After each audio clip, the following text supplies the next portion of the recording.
এখন প্রোগ্রাম ডাকলে মাথার মধ্যে ঢোকে শফিকুল ইসলাম মাসুদের ভোট দরকার। রাখেন আপনার ভোট, রাখেন আপনার ভোট। এটা বলি কেন জানেন? আপনি সিদ্ধান্ত নিয়ে যাবেন অমুক পাল্লায় মারবেন, আপনার হাতটা ওই সময় প্যারালাইজ করে যিনি দিতে পারেন তার নাম কে? আপনার হাতটা এক সিল থেকে আর এক সিলে নিয়ে দিতে পারেন তার নাম কে?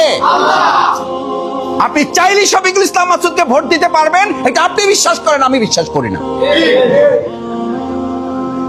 আমি বিশ্বাস করি না।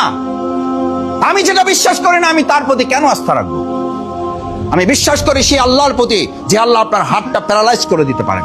আমি বিশ্বাস করি সেই আল্লাহর প্রতি যে আল্লাহ এক ছিল থেকে আর এক ছিল আপনার হাতটা পরিবর্তন করে দিতে পারেন।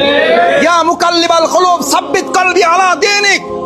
আল্লাহ রাসূল সাল্লাল্লাহু আলাইহি ওয়াসাল্লামকে দোয়া শেখানো হয়েছে, মুহাম্মদ তুমি কোনো ব্যক্তির উপর নির্ভর করবে না, কারণ ওর অন্তর পরিবর্তনকারী তুমি না, ওর অন্তর পরিবর্তনকারী আল্লাহ সুবহানাহু ওয়া তাআলা। ইয়া মুসাররিফাল কুলুব সাররিফ কুলুবানা আলা তাআতিক। ও সিদ্ধান্ত নিয়ে গেছে একটা, ভিতরে যায় মাইরে আসবে আর একটা, এটার মালিক কে? আল্লাহ। আপনি কিসের ভোটের ভয় দেখেন?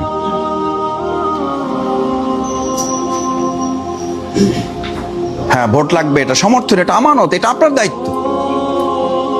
এটা আপনি কোন পাত্রে দেবেন এর জবাবদিহি নজরুল করবেন, আপনি করবেন। রাসেল মাহমুদ করবেন, আপনি করবেন। আপনি করতে হবে।